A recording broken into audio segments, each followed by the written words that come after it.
नाणे जे आहेत त्यांच्या प्रचाराच्या निमित्ताने आज आपल्यासमोर या ठिकाणी उपस्थित आहे.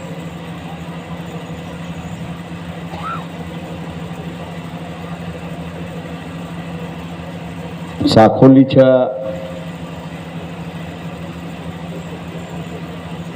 आणि भंडारा जिल्ह्यातल्या प्रश्नाच्या संदर्भात याची आम्हाला सरळ जाणीव आहे.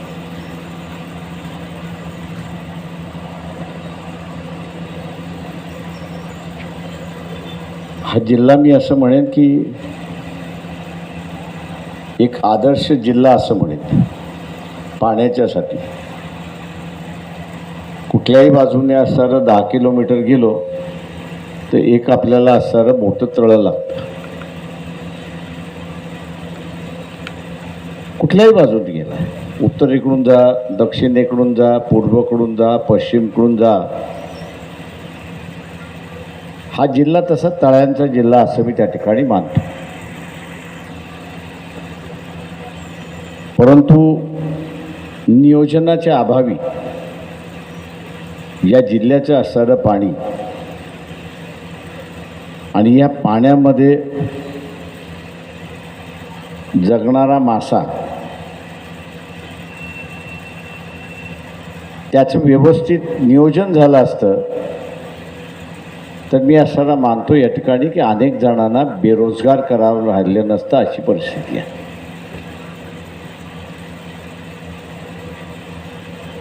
नाणे ज्या समाजाचे आहे, दिवर समाजाचं आहे,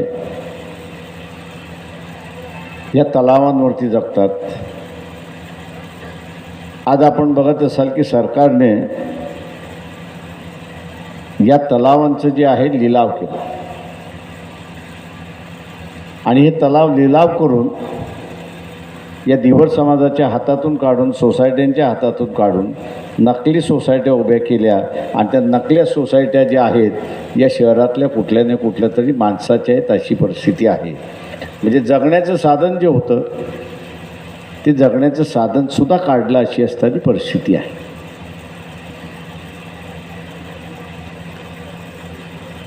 म्हणजे शासन हे एकंदरीत लोककल्याण असलं पाहिजे. एकेकाळी ते लोककल्याण होतं, पण 90 नंतर आपण बघत असाल की हे लोककल्याणकारी संपलं. लोककल्याणकारी संपलं आणि इथे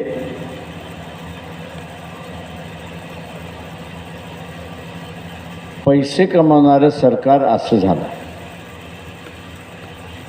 ज्याला आपण म्हणतो कारखाना जेव्हा चालवला जातो त्यावेळेस तो मालक असं म्हणतो की मी कारखाना टाकला कशासाठी? नफ्यासाठी. मी लोकांच्या भल्यासाठी नाही टाकला आहे. तर त्या कारखान्यातून नफा व्हावा म्हणून अशी असणारी परिस्थिती आहे, म्हणून तो नफाखोर आपण त्याला म्हणतो. आता ही शासनसुद्धा त्याच पद्धतीने चाललंय की कुठलीही योजना राबवायची असेल तर ती कल्याणकारी आहे की नाही हे बघायचं नाही, तर त्याच्यातून आपल्याला नफा किती होणार, नफा किती होणार अशी असणारी परिस्थिती आहे. जे आदिवासींच्या आश्रमशाळा आपण बघितल्या, थोडीफार चोरी होत असेल याची मला माहिती आहे, आणि ती चोरी थांबवण्यासाठी त्यांनी DPT आणलं. या अवस्था काय झाली त्या हॉस्टेलांची, 8 दिवस पडली. याचं कारण असं आहे त्या DPTच्या योजनेला आदिवासी मुलांचा आणि मुलींचा विरोध होता आणि ते असं म्हणत होते की आम्ही असणारं निधी सांभाळायचा कसा, वापरायचा कसा हे आम्ही अजून शिकलेलो नाही, आणि म्हणून तुम्ही असणारा भस्कन आम्हाला पैसे दिले, ते भस्कन संपले, महिनाभर आम्ही काढायचं काय, आणि मग 15 दिवस गावी आणि 15 दिवस हॉस्टेल अशा रीतीची असणारी आज अवस्था त्या ठिकाणी झाली. हे माहीत असून ओळखूनही गेली 10 वर्ष हा विद्यार्थी लढत राहिला, पण शासनाला जाग आली नाही आणि हे आपण असणारा DBT खर्च संपवावं आणि जुने किंवा त्याच्यापेक्षा चांगली सुधारित पद्धत आणावी असं त्यांना वाटलं नाही. विद्यार्थ्यांचं म्हणणं होतं की तुम्ही हॉस्टेलमध्ये आम्हाला जेवण द्या, हॉस्टेलमधनं आम्हाला असणारा कपडे येऊ द्या, हॉस्टेलमधनं आम्हाला असणारं पुस्तक येऊ द्या आणि हॉस्टेलमधनं शाळेला जाण्याची सोय जी होती ती पुन्हा त्या ठिकाणी करा. हे नफेखोर सरकार आहे आणि हे नफेखोर सरकार असल्यामुळे आज यांना हा नफा पुन्हा नव्या पद्धतीने घ्यायचा आहे आणि ज्याला आपण म्हणतो की सार्वत्रिक सरकार असलं पाहिजे, ते सार्वत्रिक सरकार संपलं पाहिजे. आता हे सार्वत्रिक सरकार संपवायचं असेल तर पहिल्यांदा आरक्षण संपलं. आरक्षण संपलं तर सार्वत्रिक सगळेच कार्यक्रम त्या ठिकाणी थांबतात. इथे माझ्या अनेक असणाऱ्या वक्त्यांनी कुणबी समाजावरती असणारा आक्षेप घेतले की त्यांची असणारी मतं कुणबी समाजाशिवाय दुसऱ्या कोणालाच मिळत नाही अशी असणारी परिस्थिती आहे आणि म्हणून त्यांचा निर्णय असा आहे की तुम्ही जोपर्यंत आम्हाला मतदान देत नाही तोपर्यंत आम्ही तुम्हाला मतदान देणार नाही. आयरनीचा विषय आहे आणि हा आयरनीचा विषय म्हणजे एवढ्या टोकाची भूमिका घेण्याचं कारण काय? ते आदिवासी त्यांना आज छत्तीसगड दिसते, त्यांना आज असताना झारखंड दिसते की लहान राज्य झाली आणि लहान राज्य झाल्यानंतर त्यांची प्रगती झाली. नुसती सामाजिक प्रगती झाली नाही तर आर्थिक प्रगतीसुद्धा झाली अशी असणारी परिस्थिती आहे. बाजूचं छत्तीसगडचं राज्य आहे. आपण धानासाठी असताना आंदोलन करतो की शास्त्राने असणारं जे आहे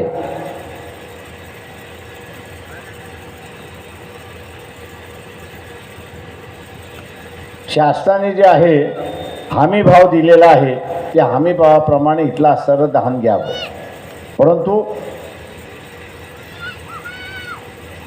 इथलं असणारं धानसुद्धा हमी भावाने घेतल्या जात नाही अशी असणारी परिस्थिती आहे. आणि छत्तीसगडसारख्या राज्यामध्ये हमी भावापेक्षा 200 रुपये जास्ती दिल्या जातात आणि विकत घेतल्या जातं अशी असणारी परिस्थिती आहे. कारण का लहान राज्य झाल्यामुळे त्यांना असणारं नियंत्रण करणं अत्यंत महत्त्वाचं आहे. त्या आदिवासी परिषदेला मी ऐकत होतो त्यावेळेस ते म्हणत होते की विदर्भामध्ये आदिवासी हा 22% आहे आणि हा 22% असल्यामुळे केंद्राचं तेवढं बजेट येऊ शकतं.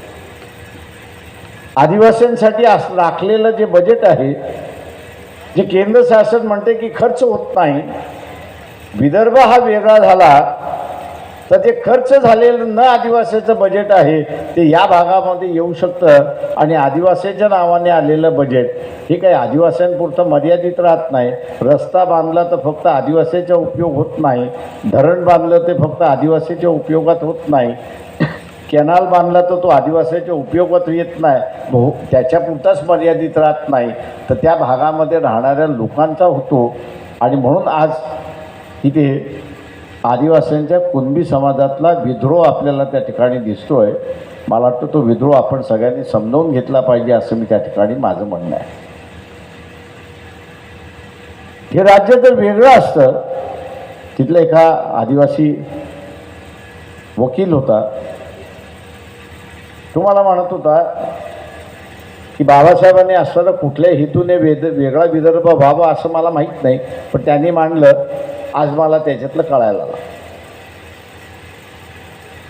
तो म्हटलं आज मला कळायला लागलं वेगळं राज्य असतं, आदिवासींचं राज्य असतं, तर आज जे आदिवासींचं आरक्षण संपवायला निघालेले आहे त्याच्याचबरोबर SCचं आरक्षण संपवायला निघालेले आहेत. कदाचित वेगळं राज्य असतं तर मला ते थांबवता आलं असतं अशी परिस्थिती. मी त्याला विचारलं कसं थांबवता आलं असतं, तो म्हटलं सुप्रीम कोर्टाला काही निर्णय द्यायचा असेल तो देऊ द्या, पण शेवटी तो निर्णय विधानसभेने मान्य केला पाहिजे.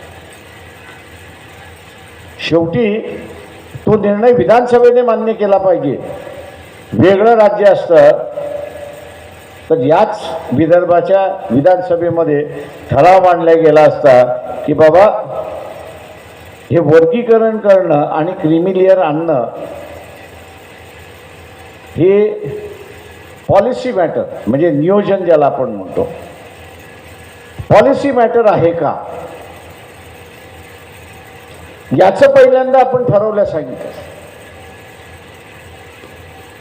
जर ते पॉलिसी मॅटर असेल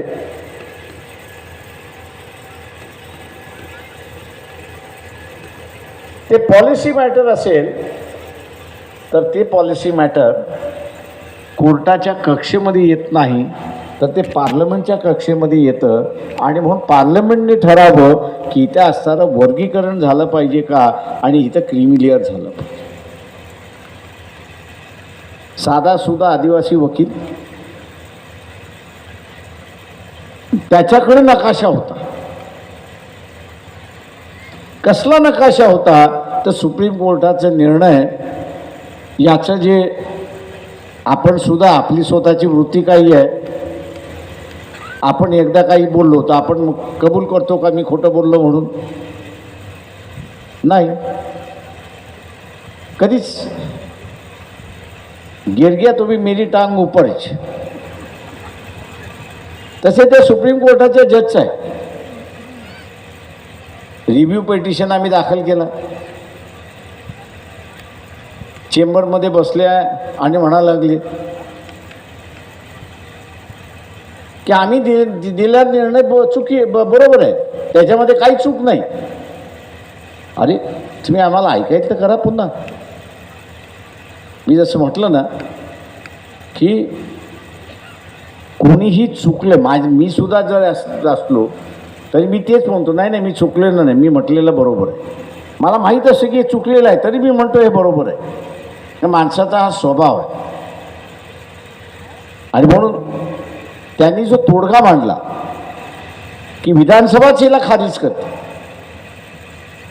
आणि विधानसभा खारिज करून राष्ट्रपतींना पत्र लिहिते की फक्त 4 आणि 5 आणि 10 आणि 13 याचं नाही, आमच्या इथं निर्णय होतो त्यावेळेस सगळ्या विधानसभा बसून तो निर्णय घेतो. एखादं धोरण मंजूर करायचं असेल तर अख्खी विधानसभा बसून ठरवते की ह्याला मंजूर करायचं की न करायचं. तशाच पद्धतीने एखाद्या धोरणावरती तुम्हाला जजमेंट द्यायचं असेल तर 4 टाक्यांची तो म्हटला होता अजिबात गरज नाही. त्या अख्खं 36 जणांचं सुप्रीम कोर्टाचे जज आहेत, त्या प्रत्येकाने आपलं मत मांडलं पाहिजे आणि जे मेजॉरिटीचं मत आहे, जे बहुमताचं मत आहे तेच मत त्या ठिकाणी असताना झालं पाहिजे. ही 7 जणांची टाळकी तो म्हटला आपण जर यांचे संविधानावरचे जजमेंट बघितले तर अर्ध्यांना संविधान कळत नाही अशी असणारी परिस्थिती आहे. आता त्या आदिवासीचा तोडगा अस्तित्वात आणायचा की न आणायचा? मान्य आहे मला की विदर्भ राज्य नाही आहे, आपण असताना महाराष्ट्राचा एक भाग आहोत. पण महाराष्ट्राची सुद्धा विधानसभा आहे, महाराष्ट्राची सुद्धा विधानसभा आहे. आणि उद्याच्या महाराष्ट्राच्या विधानसभेमध्ये आपण डॉक्टर नांदे यांना पाठवलं तर इथे ही जी तळांचे जे लिलाव होतो की जो धीवर समाज या तलावावरती जगतो, या तलावावरती हा जो धीवर समाज जगतो त्याला ऑक्शन न करता ज्याचा व्यवसाय आहे त्यालाच ते तळ मिळालं पाहिजे. आणि ते जर झालं तर मी असं म्हणेन की इथल्या धीवर समाजाची आर्थिक परिस्थिती बदलण्यासाठी हातभार लागेल अशी असणारी परिस्थिती, हातभार लागेल अशी असणारी परिस्थिती आहे. आणि दुसऱ्या बाजूस खुद आदिवासी आमदार वकील म्हणत होता की हे रद्द आम्ही करतो, हे जजमेंट आम्हाला मान्य नाही, वर्गीकरणाचा क्रीमी लेअरचं जजमेंट आम्हाला असताना मान्य नाही, त्याचा ठराव मांडणारा त्या सभागृहामध्ये एक माणूस आपल्याला मिळतो आणि तो डॉक्टर नांदेच्या निमित्ताने पाठवणं हे गरजेचं आहे, हे आपण असताना लक्षात घ्या.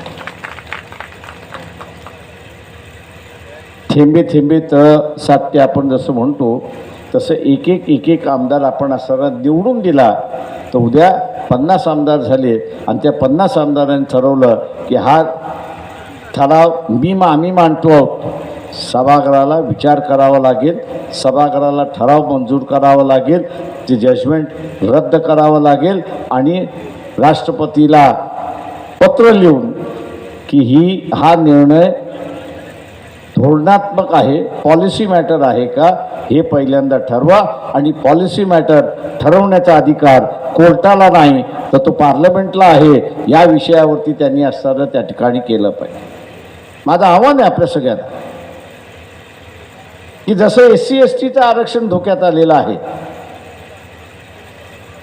तसं OBCचं आरक्षण सुद्धा धोक्यात आलेलं आहे. मी असं म्हणणं अर्ध आरक्षण गेलंय. मला माहीत नाही किती OBC संघटना आहेत आणि त्या OBC संघटनांच्या लक्षात आलंय की मागच्या 10-11 दिवसापूर्वी सुप्रीम कोर्टाने पुन्हा एकदा निर्णय दिला की स्थानिक स्वराज्याच्या निवडणुका आपल्याला घ्यायच्या असतील तर त्या निवडणुका तुम्ही घेऊ शकता, ताबडतोब घ्या, पण घेत असताना OBCला आरक्षण नसणार. OBCच्या आरक्षणाच्या बिना या निवडणुका घ्या, हा 11 दिवसापूर्वी आलेला निकाल. 11 दिवसापूर्वी आलेला हा निकाल आहे. म्हणजे OBCचं मी असं म्हणेन की एका बाजूला जनगणना होत नाही, एका बाजूला जनगणना होत नाही,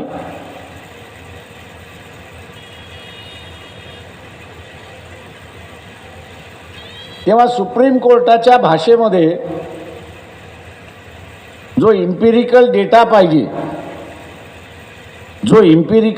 पाहिजे तो म्हणजे की आज आपण साकोलीमध्ये बसलेलो आहोत तर या साकोली शहरामध्ये OBCची संख्या किती. समजा या शहराची असणारी 3-3.5 लाख लोकसंख्या असं धरून चालू तर या 3.5 लाखापैकी OBC किती, 3.5 लाखापैकी OBC किती याची आकडेवारी नाही. आणि ही आकडेवारी नसल्यामुळे आरक्षण देता येणार नाही. सरसकट दिलेलं 27% आरक्षण कोर्टाने असं म्हटलं आम्हाला मान्य नाही. जेवढी OBCची संख्या त्या शहरामध्ये आहे, त्या जिल्हा परिषदेमध्ये आहे, त्या पंचायत समितीमध्ये आहे, तेवढंच त्यांना आरक्षण दिलं पाहिजे. त्याच्यावरती तुम्ही देणार असाल तर आम्ही त्याला स्थगिती देणार आहोत आणि त्यांनी स्थगिती दिली. एक फार मोठा वाद चालला जरांगे पाटील आणि असणारा OBCचा. जरांगे पाटील असं म्हणतात आहेत की मराठा समाजाला OBCतून आरक्षण मिळालं पाहिजे आणि अनेक OBCच्या संघटना आहेत त्या म्हणतात आहेत की आम्ही आमच्या आरक्षणामध्ये कोणाला घेणार नाही, आम्ही मराठ्यांना आरक्षणाचा घेण्यामध्ये विरोध करतोय, अशी असणारी परिस्थिती आहे. त्यांचा विरोध आहे.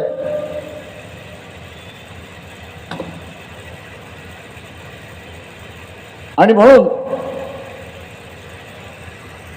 एवढं टोकाचं भांडण गेलंय की OBC म्हणतोय मी मराठ्याला मतदान देणार नाही आणि मराठा म्हणतोय मी माझ्याशिवाय दुसरा कोणाला मतदान देणार. OBC असा म्हणतोय मी मराठ्याला मतदान देणार नाही आणि मराठा असा म्हणतोय मी माझ्याशिवाय दुसरं कोणाला मतदान देणार नाही. याचं कारण आपण असताना लक्षात घेतलं पाहिजे याचं कारण आपण असं लक्षात घेतलं पाहिजे का जो निर्णय सुप्रीम कोर्टाने दिलाय, जो निर्णय सुप्रीम कोर्टाने दिलाय त्या आशयाचा ठराव येणाऱ्या नव्या विधानसभेमध्ये येणार आहे. या आशयाचा ठराव नव्या विधानसभेमध्ये येणार आहे आणि या नव्या विधानसभेमध्ये ठराव काय असणार आहे की ओबीसीची जनगणना करा आणि ओबीसीची जनगणना झाल्यानंतर टक्केवारी किती आहे ते आपण असताना बघूया आणि ती टक्केवारी येईपर्यंत शिक्षणातलं आणि नोकरीतलं आरक्षण सुप्रीम कोर्टाच्या निर्णयाप्रमाणे स्थगिती करा अशी असणारी परिस्थिती आहे. इथे जोरदार वाद चालला आहे. ते दोघांमधला वाद फार जोरदार चालला आहे. हा म्हणतो आम्ही ठराव आणून बंद करू आणि हा म्हणतो आम्ही जिंकल्यानंतर हा ठराव होऊ देणार नाही अशी परिस्थिती. मित्रो, इथल्या कुणबी समाजाने जे ओबीसीमध्ये आहेत, आरक्षण वर्गामध्ये आहेत, त्यांनी आपली असणारी भूमिका स्पष्ट केली की ते का वेगवेगळ्या विदर्भाच्या संदर्भातला असणाऱ्या आंदोलनामध्ये मी त्यावेळेस अनेक वेळा भाग घेतलेला आहे. त्या चर्चाही आखलेल्या आहेत. त्या चर्चेमध्ये मी याचा जात नाही. परंतु ह्या प्रश्नावरती कुणबी समाजाने आपली भूमिका घेतली पाहिजे. ते कोणाबरोबर आहे? ते ओबीसी बरोबर राहणार की जे असणारं मराठा समाजाबरोबर राहणार याचा निर्णय त्यांनी असणारा घेतला पाहिजे. आणि तो निर्णय जोपर्यंत घेत नाही तोपर्यंत मला असं वाटतं की कुणबी आणि इतर ओबीसी यांच्यामध्ये दरी वाढत जाईल असं मला त्या ठिकाणी दिसते.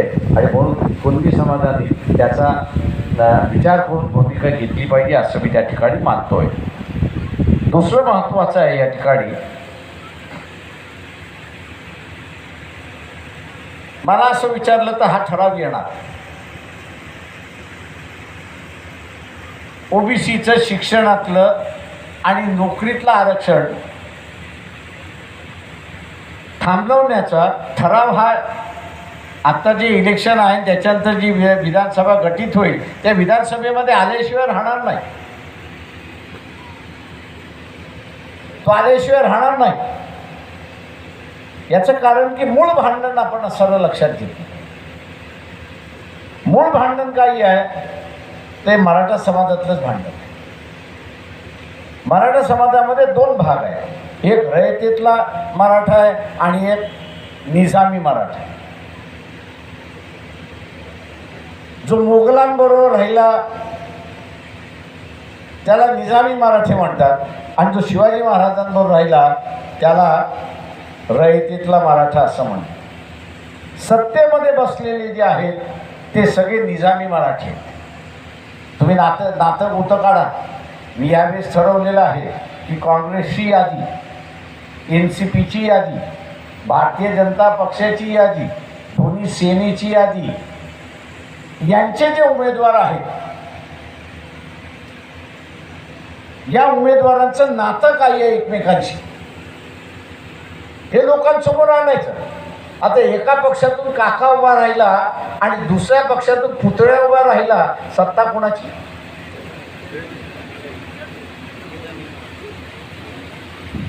तुम्ही फक्त काही जण काका बरोबर आणि काही जण पुतळ्या बरोबर. इलेक्शन पर्यंत दोघंही भांडताना दिसतील. इलेक्शन संपलं की आपल्याला दरवाजे बंद. म्हणून हा जो प्रकार चाललेला आहे हा कुठे नाही कुठेतरी थांबला पाहिजे अशी असणारी परिस्थिती. आणि म्हणून यावेळेस आम्ही ठरवलं की नाते गोते यांचे जे आहेत ते पहिल्यांदा लोकांसमोर सांगायचं की कुठल्या कॅटेगरीतले यांचे असणारे नाते आहेत आणि सत्ता मग ती भारतीय जनता पक्षाकडे गेली काय आणि ती काँग्रेसकडे गेली काय, ती एकाच घरात गेलेली अशी परिस्थिती आहे. आणि म्हणून आपण बघत असाल किती जणांच्या विरोधात इन्क्वायऱ्या झाल्या, किती जणांच्या विरोधात झाल्या. एकावर तरी FIR दाखल झाला. एकावरही FIR दाखल झाला नाही. देवेंद्र फडणवीसला मी विचारतो, तू गृहमंत्री आहेस ना, FIR का दाखल झाला नाही एवढं सांग. का दाखल करायचं म्हटला तर पुतळ्यावरती दाखल करावा लागतो, काका येतो, तुम्ही दाखल केलं तर मला पक्ष सोडावा लागेल, उद्या निवडून येणार नाही. आणि म्हणून न दाखल करता अशाच केसेस राहिले तशी असणारी परिस्थिती. आणि म्हणून या ठिकाणी लूटमार ही मोठ्या प्रमाणात त्या ठिकाणी चाललेली आहे. का सत्ता ही डाव्या हातात असली काय आणि ती उजव्या हातात असली काय, ती शरीर एकच आहे. आणि म्हणून कुणावरती कारवाई होत नाही ही असणारी परिस्थिती आहे. आता हे जे भांडण आहे निजामी मराठा आणि असणारा रयतेतला मराठा, हा रयतेतला मराठा आपल्यासारखा आहे, सामान्य आहे, 4-5 एकरवाला आहे, शेतामध्ये काम करणार आहे, EGS वरती काम करणार आहे. त्यालाही असं वाटायला लागलं की आपण का सत्तेमध्ये जाऊ नये. आणि सत्तेमध्ये जायचा एक चांगला मार्ग मिळाला तो म्हणजे आरक्षणाचा मार्ग. जरांगेने तो उचलला, ही सगळी मंडळी त्याच्या पाठीमागे लागली आणि सगळी मंडळी पाठीमागे लागल्यानंतर या रयतीच्या मराठ्याला असं वाटायला लागलं, अरे बाबा आत्तापर्यंत आपण ह्याला सत्तेमध्ये घेतलेलं नाही, सत्ता ही आपण आपल्या कुटुंबामध्येच ठेवलेली आहे. महाराष्ट्राची सत्ता ही, जनतेची सत्ता ही भूल चूक आहे पूर्णपणे. महाराष्ट्राची सत्ता ही 169 कुटुंबांच्या हातामध्ये आहे. 169 माणसाच्या हातामध्ये खासदारकी, आमदारकी, बँकेचं चेअरमन, बाजार समितीतला असणारं पद, सहकारी संस्था असतील त्या सहकारी संस्थेचं चेअरमन पद, हे सगळं आपण असणारं पाहिलं तर ही सगळी मंडळी नात्यातली मंडळी आहे, त्याची परिस्थिती आहे. आणि त्याच्यामध्ये तुम्ही शिरकाव करण्याचा प्रयत्न केलात तर दरवाजे बंद आहेत अशी असणारी परिस्थिती आहे. ती शिरकाव त्या ठिकाणी करू शकत नाही. आणि म्हणून या रयतेतल्या मराठ्याचा उठाव जो आज निजामी मराठ्याच्या विरोधात झालाय, याला मोडायचं असेल, याला खुंटीला बांधायचं असेल तर ओबीसीचं आरक्षण खुंटीला बांधलं पाहिजे. आता तुम्हाला ओबीसीचं आरक्षण खुंटीला बांधलेलं पाहिजे का? ओबीसीचं आरक्षण खुंटीला बांधलेलं पाहिजे का? आणि खुंटीला बांधणारे जे पक्ष आहेत, काँग्रेस, भारतीय जनता पक्ष, NCP आणि दोन्ही शिवसेना. आता तुमच्याकडे राजकीय मित्र कोणी राहिलाय का?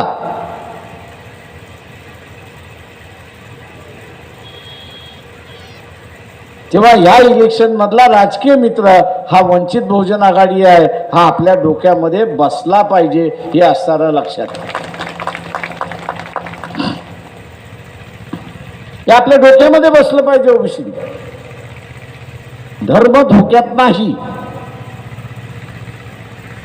भारतीय जनता पक्ष म्हणतात धर्म धोक्यामध्ये आलेला आहे. मी भारतीय जनता पक्षवाल्यांना विचारतो, अरे तुम्ही एक मुसलमानाला तिकीट देत नाही आणि तुम्ही म्हणताय मुसलमानाची संख्या वाढली. अरे म्हटलं ते जरी असलं, तुमचं म्हणणं मी खरं जरी धरलं तर उद्या सत्ता तुमचीच येते ना. म्हणजे तुमची सत्ता येते, मुसलमान तुम्हाला मतदान करत नाही असं तुम्ही बोंबलत बसलाय. त्याची संख्या जर वाढली असती तर त्यांनी तुमच्या विरोधात मतदान दिलं असतं ना.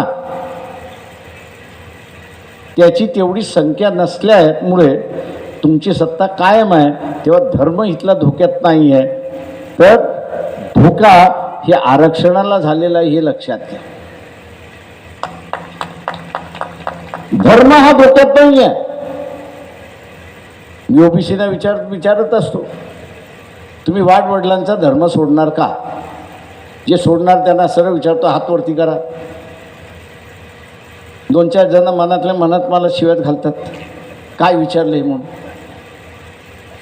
जेव्हा आपण वाडवडिलांचा धर्म सोडणार नाही असं ज्यावेळेस ठाम भूमिका आहे, तेव्हा धर्म धोक्यात कुठनं आला? मग धर्म धोक्यात कुठनं आला?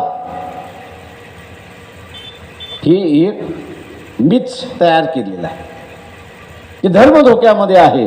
पण धर्म धोक्यामध्ये आहे हे सांगून सत्ता घ्यायची आणि सत्ता घेतल्यानंतर आरक्षण संपवायचं अशी असणारी परिस्थिती. सत्ता घेऊन आरक्षण संपवायचं. भारतीय जनता पक्ष ही भूमिका का घेत नाही की ओबीसींचं आरक्षण ओबीसीना राहिलं पाहिजे, मराठा समाजाला आरक्षण पाहिजे तर आपण वेगळं आरक्षण त्यांना देऊ, ही भूमिका का घेत नाही? ही भूमिका भारतीय जनता पक्ष, मग आम्ही हिंदूंचे प्रतिनिधी आहोत म्हणणारा पक्ष, ही भूमिका का घेत नाही? तर आपल्याला ही भूमिका घेताना ते दिसत नाहीत.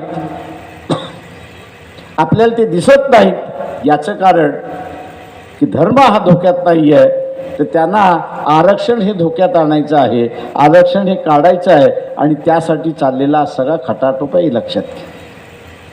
मित्रो, मागच्या लोकसभेमध्ये संविधान वाचवण्याची लढाई त्या ठिकाणी झाली आणि म्हणून जे लोकशाहीवादी होते ते सर्व एकत्र आले आणि त्यांनी आरक्षण वाचवलं अशी असणारी त्यांनी संविधान वाचवलं अशी असणारी परिस्थिती. आत्ताच्या विधानसभेची जी निवडणूक आहे ही विधानसभेची निवडणूक आरक्षण वाचवण्याची निवडणूक आहे हे आपण लक्षात घ्या. अख्खं राजकारण हे आरक्षणाच्या अवतीभोवती फिरणार आहे. अख्खं आरक्षण हे अवतीभोवती फिरणार आहे. मग ते एससीचं आरक्षण असेल, ट्रायबलचं आरक्षण असेल, ओबीसीचं आरक्षण असेल, विधानसभेमार्फत ओबीसीचं आरक्षण काढण्याचं झाले आणि एससी एसटीचं आरक्षण सुप्रीम कोर्टाच्या निर्णयातून काढण्याचं चालले. जाता जाता भारतीय जनता पक्ष सरकार जे आहे त्यांनी पटनातल्या रिटायर्ड हायकोर्ट जजची असणारी कमिशन नेमलं आणि हे जजमेंट अंमलात कसं आणायचं त्याच्या सूचना तुम्ही असणारा करा. ते जजमेंट तुम्ही वाचले का? किती जणांनी वाचले?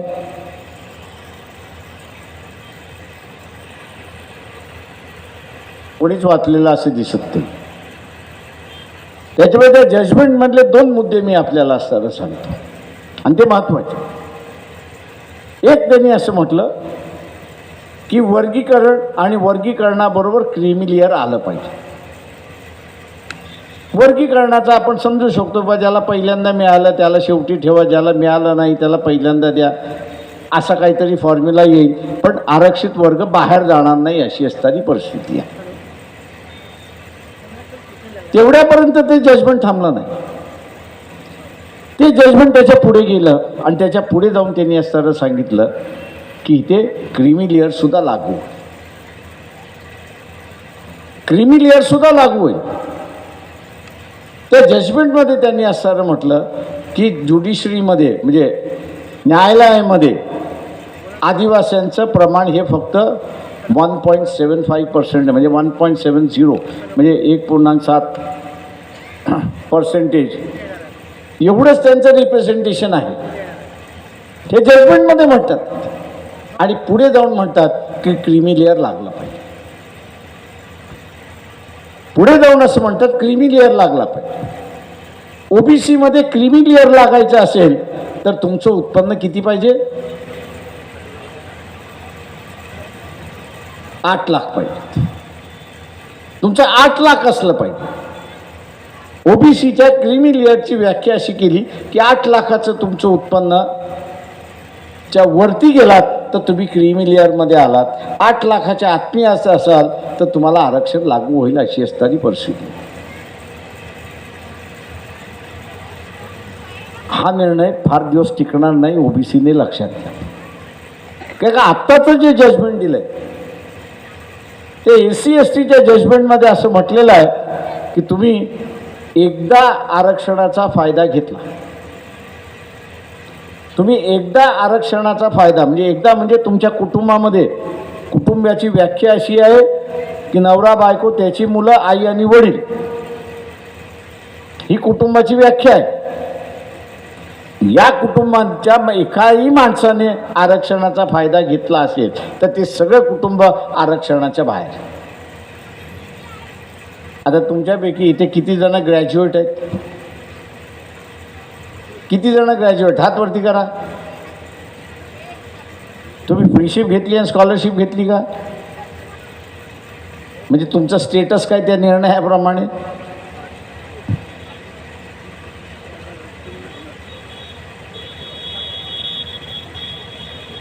आता ही परिस्थिती तुम्हाला पाहिजे का? त्या वकिलाने सांगितलेला जो तोडगा होता तोच तोडगा आपल्याला वापरावा लागणार हे लक्षात घ्या. त्या आदिवासी वकिलाने मांडलेला तोडगा तोच आपल्याला मांडावा लागेल की वर्गीकरण आणि क्रीमी लेअर हा धोरणात्मक भाग आहे की नाही. धोरणात्मक भाग असेल तर सुप्रीम कोर्ट तय करतं की पार्लमेंट तय करतं, याचा रेफरन्स गेला पाहिजे. आणि तो रेफरन्स तो म्हणाला विधानसभेतून गेला पाहिजे. आता विधानसभेमधनं हा रेफरन्स घालवायचा असेल तर आपल्याला काय केलं पाहिजे?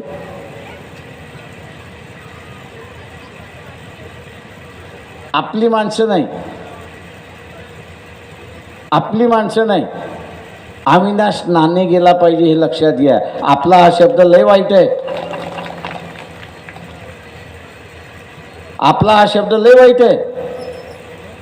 आपल्या ह्याच्यामध्ये काँग्रेसचा सुद्धा माणूस येतो, आपल्या ह्याच्यामध्ये BJPचा माणूस येतो, तो निवडून गेला. तो ठराव मांडणाऱ्याच्या बाजूने असणार आहे की तो ठराव विरोध करण्याच्या बाजूने होणार आहे? कोणाच्या बाजूने होणार आहे तो? आणि म्हणून आपली भूमिका सुद्धा स्वच्छ असली पाहिजे, स्पष्ट असली पाहिजे. माझा काका आहे, माझा मामा आहे, माझा चुलता आहे, माझा अमुक आहे, माझा तमुक आहे, तो तुला वाचवायला येणार नाही.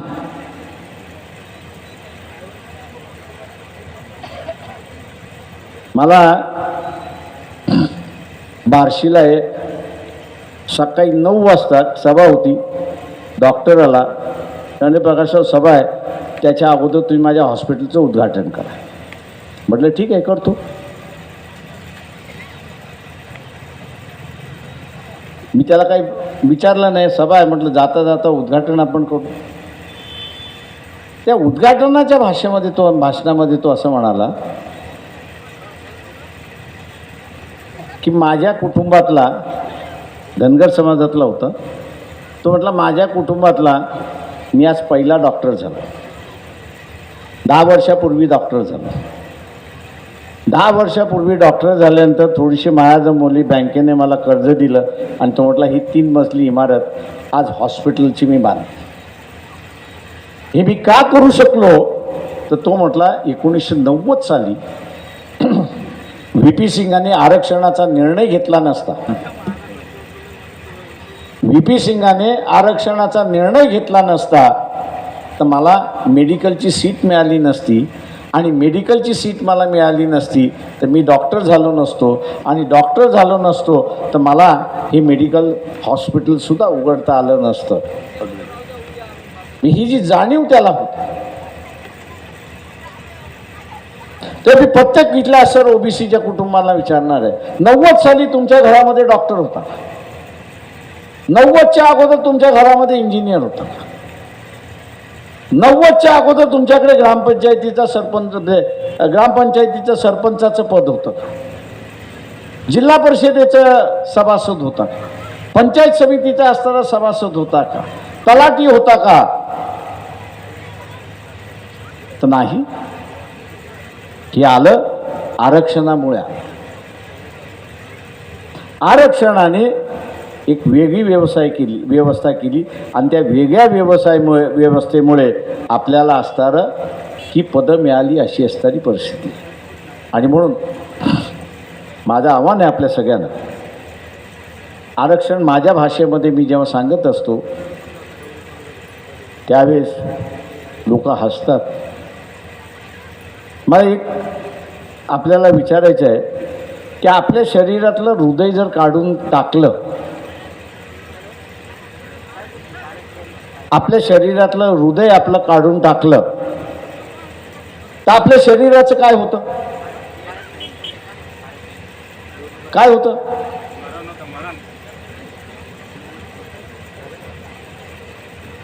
तसं या संविधानातलं हृदय हे आरक्षण आहे, हे आपण लक्षात घ्या.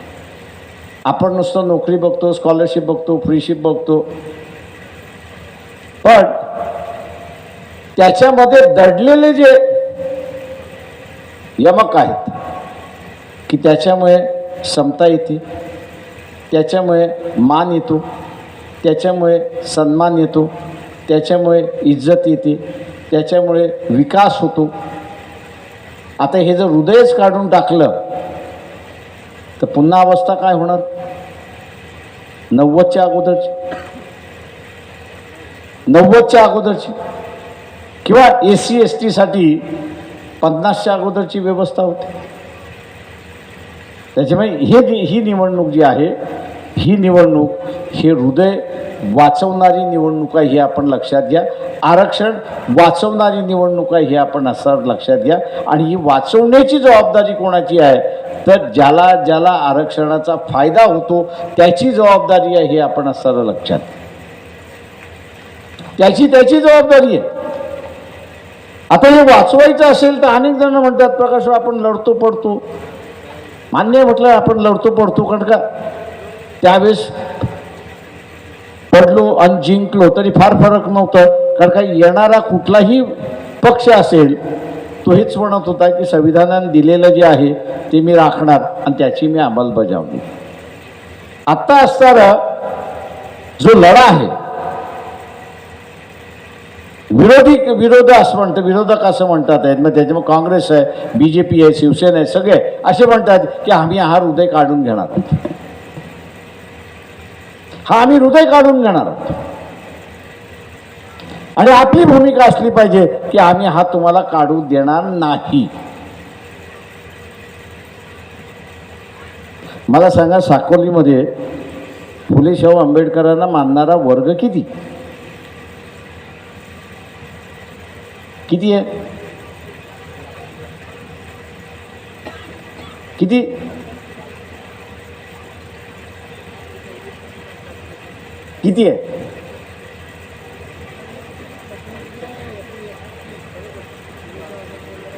किती आहे? फुले शाहू आंबेडकरी ह्या विचाराला मानणारा वर्ग किती टक्के आहे? किती हजारात आहे?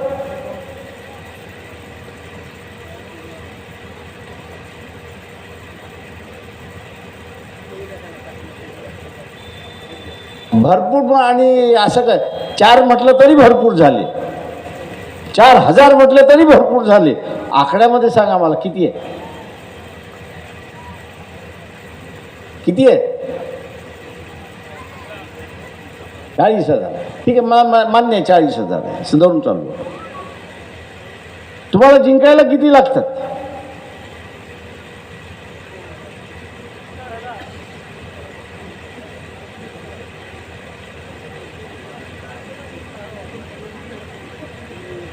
मागचा उमेदवार किती मध्ये जिंकला होता? 2019ला 96,000.